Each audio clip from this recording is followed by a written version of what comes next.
All right, all right. Welcome back to my channel. Again, this is Bisushante, and for today's video po, pag-uusapan po natin dalawang topic po regarding dito sa combat sport, sa boxing, no, especially in boxing. Una-una pag-uusapan natin itong um, upcoming fight ni Magsayo versus Cortez. And second is yung mga atleta natin sa China na need ng assistant, no? Yung mga fighters natin, they need assistant na makauwi sila dito sa Pilipinas, no? Kung bago ka lang dito sa channel na ito or sa page na 'to, you can, you might wanna, follow, subscribe, or hit notification or kung sa Facebook man 'yan, please like and share and follow po, no, para sa mga ganitong klaseng video na pag-uusapan natin. So, ngayon guys, no, dito tayo kay Magsayo versus Cortez. Now, sino ba si Cortez? Una-una, bago natin pag-uusapan yung karera ni Magsayo sa Zuffa, punta muna tayo dito kay Cortez.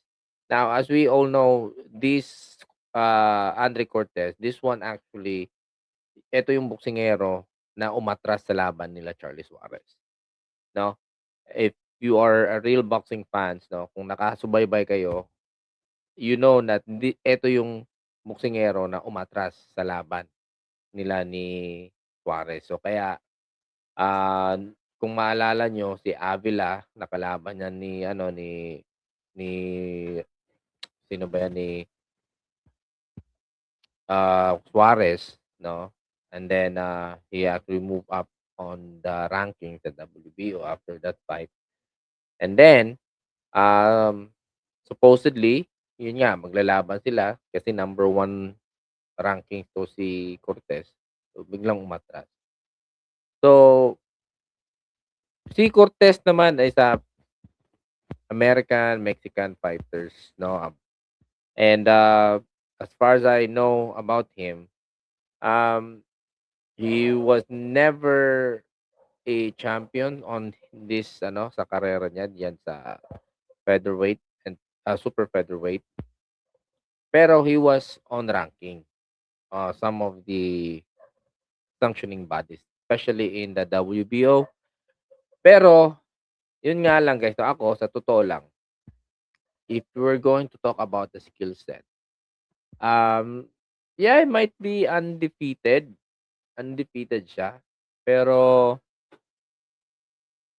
I'm not really convinced that he would able to, kung sakali yung Charlie Suarez versus etong si Cortez, I'm not convinced that he would able to win against Charlie Suarez. Malayo yung skill set nila. Sa totoo lang. If you're going to watch the fight of Cortez, sobrang layo, no? And recently he was actually fought um si sino yung nakalaban niya last sa Zuffa. Yeah, he was actually a Zuffa. Last nakalaban niya dito ay si Eredson Garcia. Eredson Garcia, yeah, pero medyo yung karera niya hindi na gano'n kaganda, eh, 'no? And for the eto let's share ko 'to guys, this one. The last 4 fight that he had, let's watch that. Si Abraham Nova naman, in fairness, si Abraham Nova was actually ranking siya sa I think sa WBO, no? Yeah, WBO, yes. On 130. So, basically ano siya, one of the toughest fight din ni Andre Cortez. So, at that time naglalaban sila sa WBO sa NABO Super Vado, North American Boxing Organization. But it's part of ano 'yan, WBO, okay? So, kumbaga parang ano siya, kung Asia, gano'n, Asia Continental, 'yun yung NABO. So, after that, he fought Salvador Jimenez, 'no? Salvador Jimenez and, for me Salvador Jimenez wala sa ranking 'yan. Etong si Daryl Hernandez wala rin sa ranking 'yan. Si Erickson Garcia wala rin sa ranking 'yan. So, etong fight niya kay ano, dito sa Zuffa, I think this ano, 2 ata pa rin. So, medyo hindi kagandahan yung mga match-up niya dun kasi kumbaga mas malayo yung ano nila, eh, imagine he was actually fighting, rank, 2-star rated, 2-star rated and 3-star rated sa ano, sa category nila o sa division nila, but he is a 5-star rated boxer. Meaning to say is number 4 in the world ranking sa lightweight, 'no? Lightweight na siya ngayon kumbaga sa Zuffa. So, sa ano kasi, kung if you're going to talk about the sanctioning bodies talaga, ah, feather ano, feather super featherweight, okey? So, delikado ba si Magsayo dito? For me, I think not. Hindi siya delikado dito kasi kung tutuusin nga guys, siya yung si Andre Cortez, sila, yung nakalaban ni Pitbull yung nakuha sa Zuffa ngayon sino ba yun nakalimutan ko. Basta yung ano natalo kay, yung nagbigay ng talo kay ano, kay Pitbull, si Rayo, 'yan si Rayo Valenzuela. So sila 'yan, yung mga karera, yung mga nagkakarerahan diyan sa lightweight. Kasama na si Magsayo dun.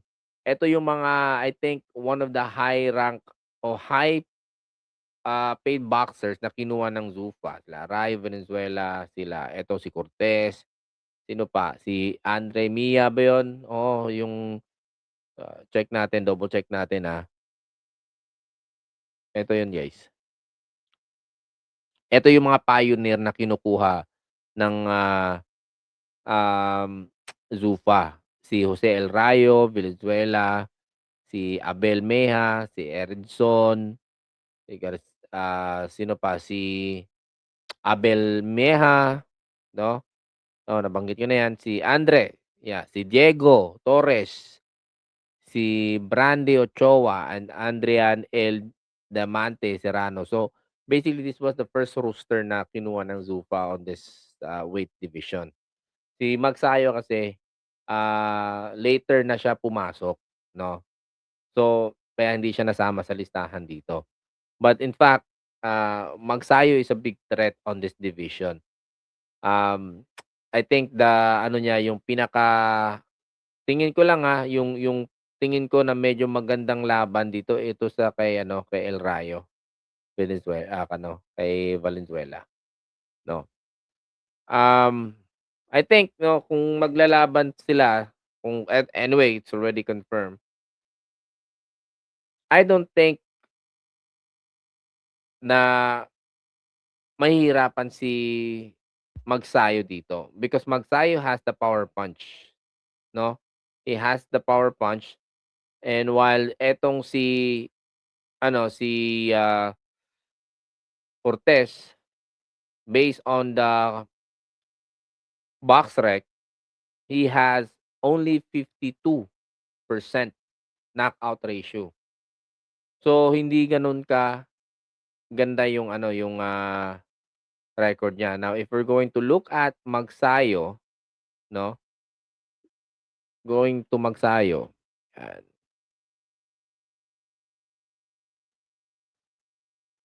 Hmm. He had 29 wins and 2 knockout and 19 KOs. So, he has 65% knockout ratio. He's a 4.5 star rating, 'no, but he was a champion, 'no? He was a champion when he fought, Gary Russell, winning by majority decision. So, eto lang problema ko lang kay Magsayo, after he got lost to Brandon Figueroa. Etong si Isaac Avilar, we know for the fact na hindi hindi naman ka-caliber yung kalaban niya, but of course ano 'yan kumbaga, tinatawag natin na tune up niya 'no, galing sa talo. Eduardo Ramirez hindi rin gaganda ka-ano 'yan, but he was able to win unanimously, oo, against to Eduardo Ramirez. Brian Mercado, okey, sa KO, no, very understandable naman. Eto si George Mata, he was a ranked fighter, I get 10 ba yun sa on this time. At that time he was ranked, uh, in 2025 during this fight 'no. Ah, Continental American Super Featherweight. Eto maganda na sana, eto na yung time, na dapat si Magsayo kung titignan natin yung ranking ni Magsayo ito sa 2025, nasa ano siya, maganda yung posisyon niya, para makalaban ng championship bout, right? So, tignan natin sa 2025 March, let's see, yung rankings niya. Eto, before the fight, eto July sila naglaban. So, probably yung rankings niya on June, if I'm going to look at here, June, okay, there you go. Let's move up.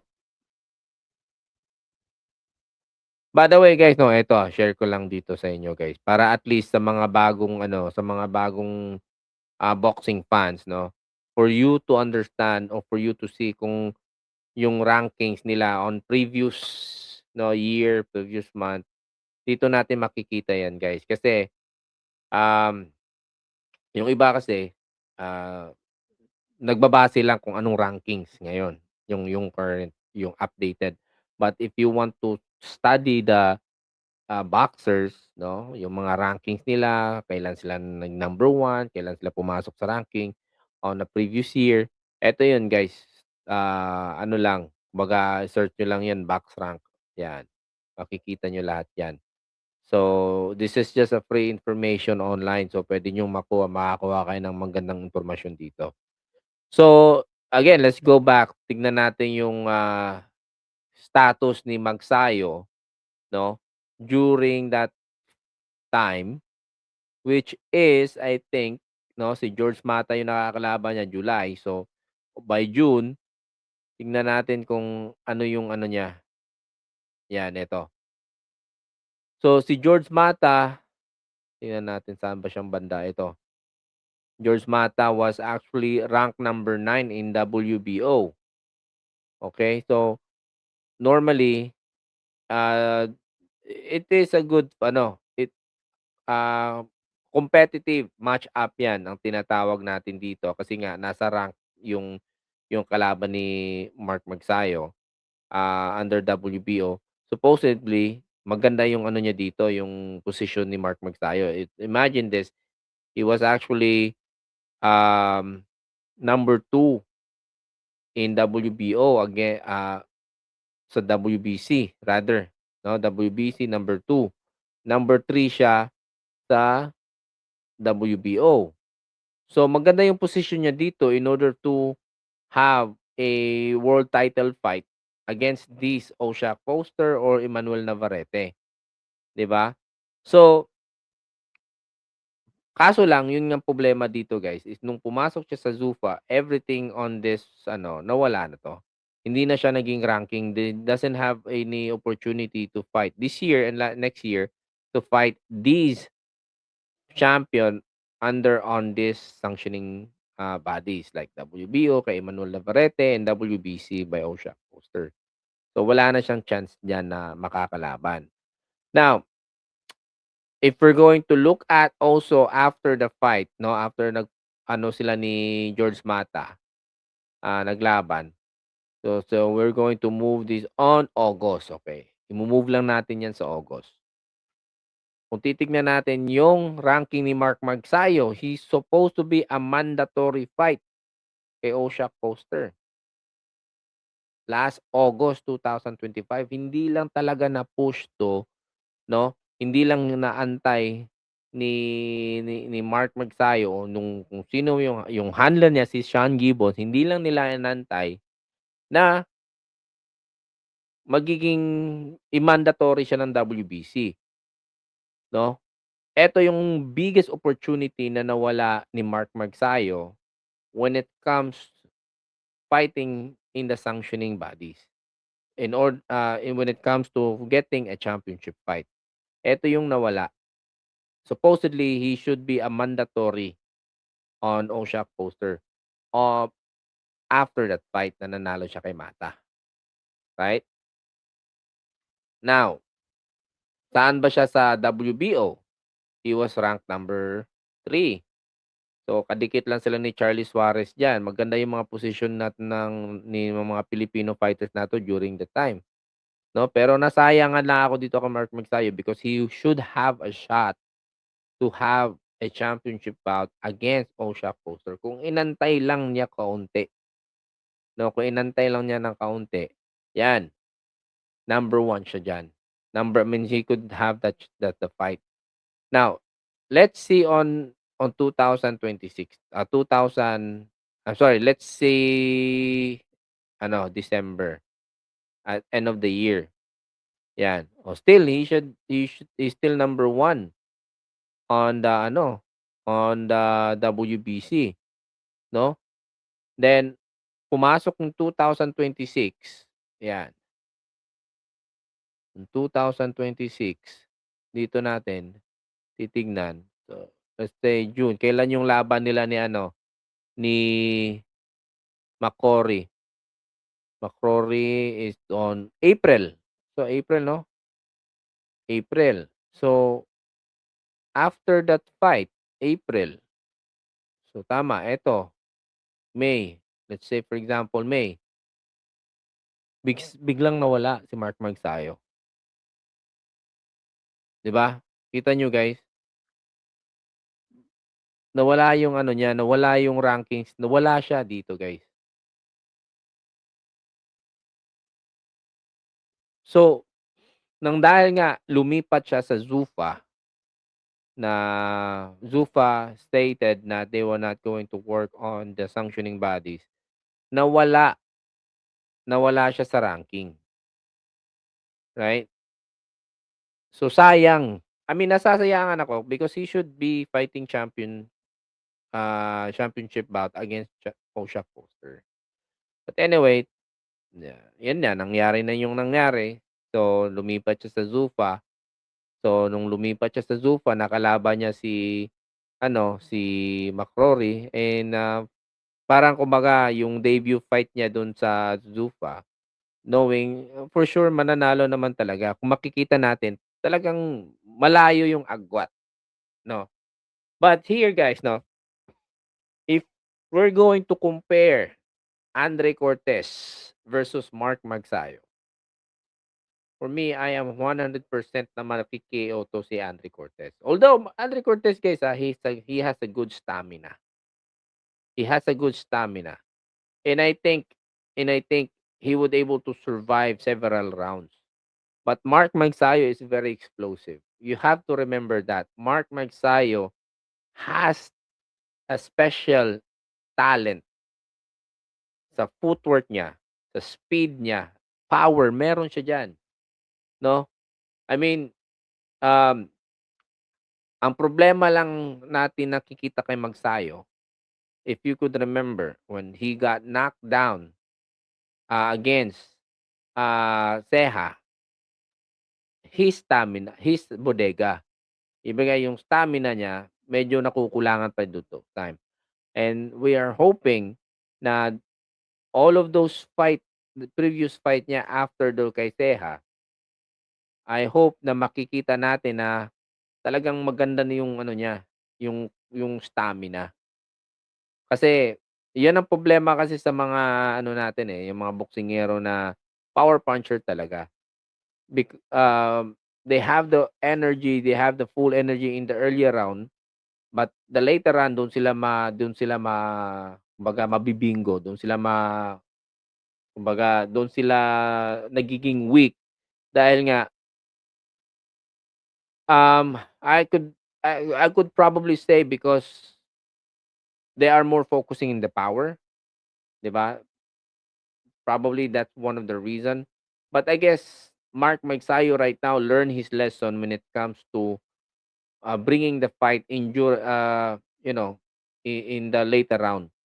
He know to how to conserve. I think natutunan niya na yan.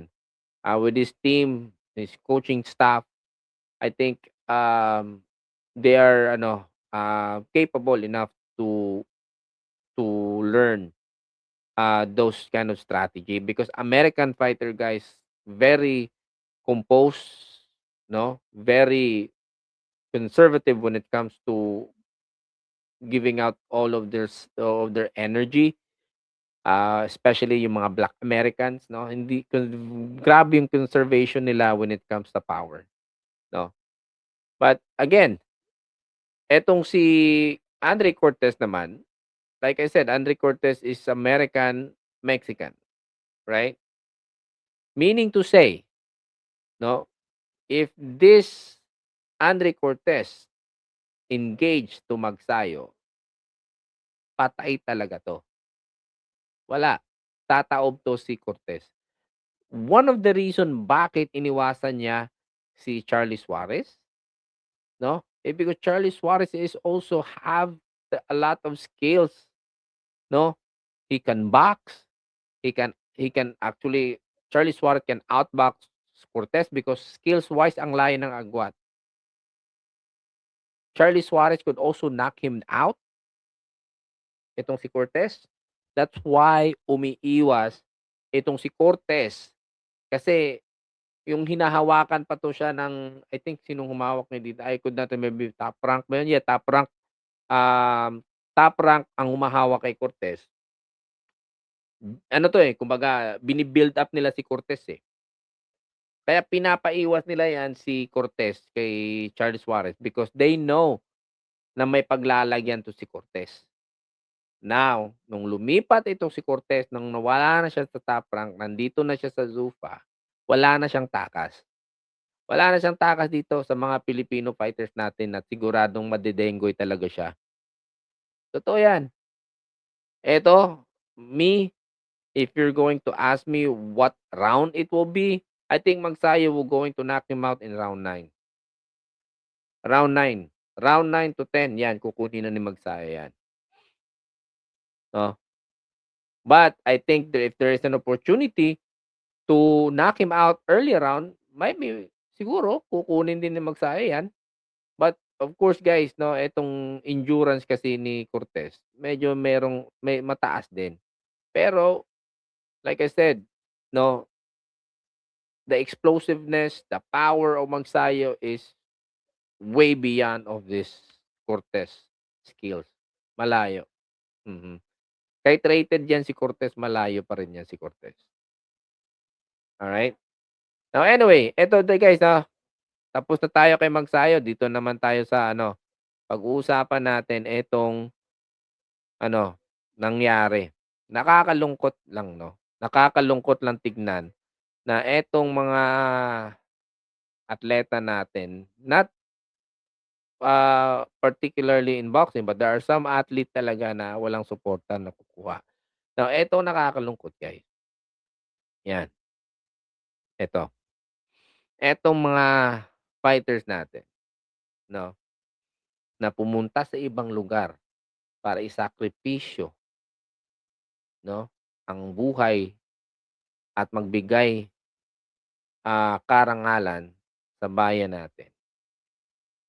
Parang they are just not that really important. Parang sine-set aside lang 'no. Ha how could, Philippine Sport Commission didn't know about these fighters that who fought in other country? Paano hindi nila alam 'to? Isipin mo guys na, they're appealing for help to return home 'no, nandun sa China. Anong ginagawa ng embahada natin diyan? Wala bang I mean, I'm pretty sure kung sino man yung mahawak dito sa mga atleta natin, I'm pretty sure they already reaching out, yung mga embahada natin, kung sino yung mga nasa Philippine Sports Commission, 'no? Pero unang-una, bago pumunta itong mga atleta natin doon sa ibang bansa, meron at merong kaukulang, um, permiso 'yan o kumbaga sabihin natin merong notice 'yan galing sa Sports Commission, even in GAB, 'no, amateur ano, meron 'yan.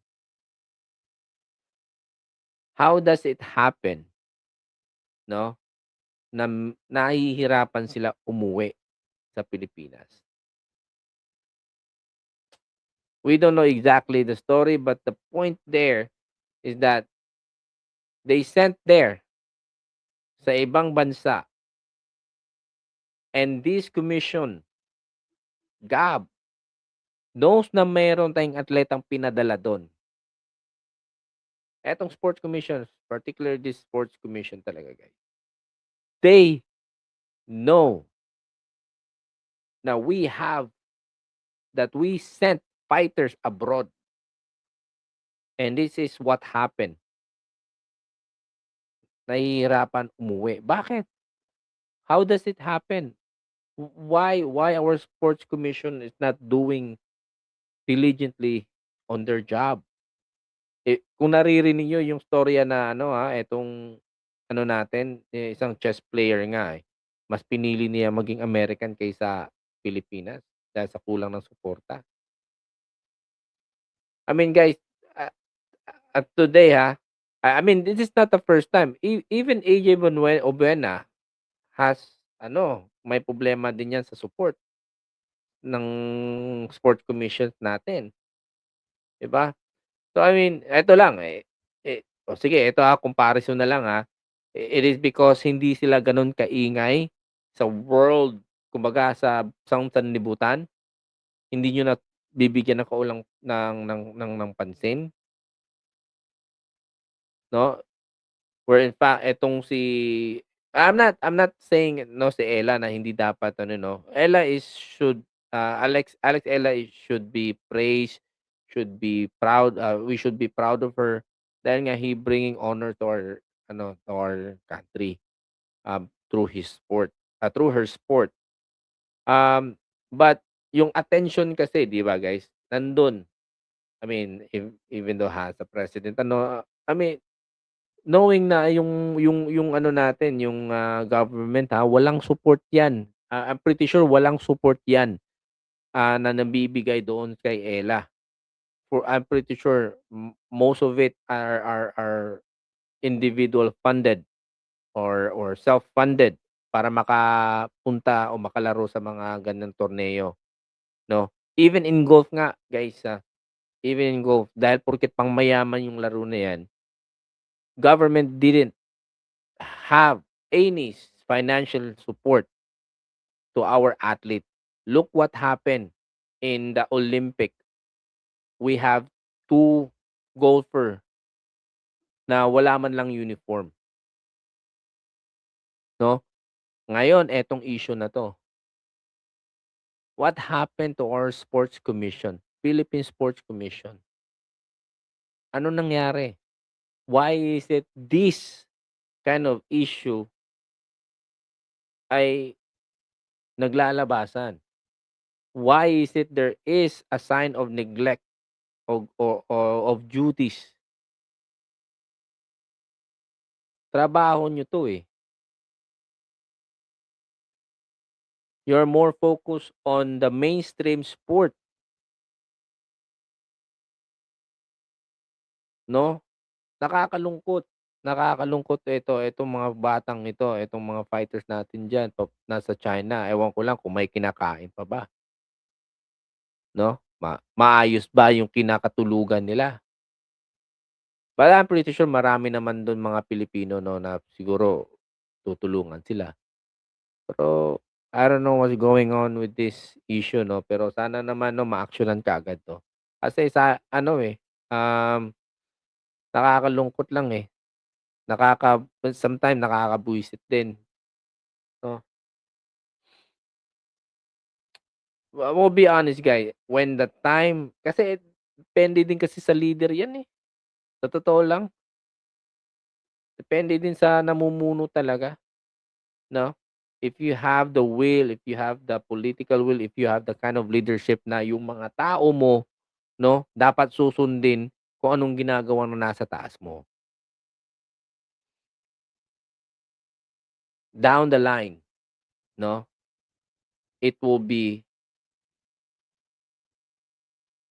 ano, mahusay, maganda ang pamamalakad 'pag gano'n.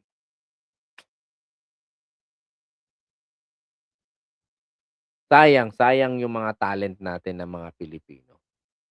Sayang yung mga talent na kumbaga na kulang sa suporta.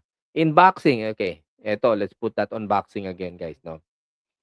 Marami tayong mga talented boxers from the, grassroot guys 'no. Marami guys because like I said guys, itong boxing kasi ito yung tinatawag natin na ah, four-man sports. Kumbaga, they thriving, they wanna win, not because not because they wanted to una is to they wanted to win because of they saw the opportunity on this kind of sport, 'no? And of course financially, 'yun ang nakikita nila. Now, the talent that we have, it just need a support coming from the government siguro, 'no? Kasi kung sa professional naman talaga, ano 'yan, kumbaga dapat private yung nagso-sponsor diyan kasi wala namang kinikitang gobyerno diyan 'pag nagbigay yung gobyerno. But what I'm trying to say here is a full support when sa mga grassroot talaga, 'no? Wala tayong makikitang less lang talaga yung public gym. In every cities, less o bihira lang tayo makakita ng merong public boxing gym. Why? 'No? Where in fact puwede naman gawin 'yun kasi kung tutuusin nga talaga every region in our country guys, in every region meron at merong mga boksingero diyan. Maraming nagbo-boxing diyan. So if you're going to start o to put a public gym 'no, sa lungsod, every lungsod guys 'no, mas marami pang nade-develop yung skills. 'Yan lang. Siguro yun lang I think ang puwedeng maisuporta ng gobyerno o paglagyan ng kahit maliit na pondo para diyan. So, kung kumbaga kung gagawin nila dahil nga ito, meron nga tayong tinatawag na every every lungsod o kahit barangay man lang, every barangay guys merong basketball court. Tandaan niyo merong basketball court, every barangay meron 'yan. Now, kung lalagyan lang 'yan, konting espasyo lang, boxing ring, yung mga yung mga, tawag nito, yung body bag o yung mga accessories, mga equipment sa boxing, it will not consume the entire gym o yung basketball court. So, hindi na sila kailangan magko-construct pa ng bubong kasi nga meron ng existing basketball court. So, they just have to utilize it kung paano nila i-arrange dun. Sayang guys, eh. So, I think kaya naman, eh, kung puwede naman gawin sa gobyerno 'yan, puwedeng-puwede 'yan, eh, 'di ba? So, dun, maraming magagawa dun. Maraming magagawa yung gano'ng klaseng project 'pag sinimulan 'yan. So, anyway, like I said, nakakalungkot tignan ang mga atleta natin katulad nito na nandun sa China na hindi makauwi. Sana manatuunan ng aksyon 'to ng gobyerno natin. Kasi, otherwise wala na talaga.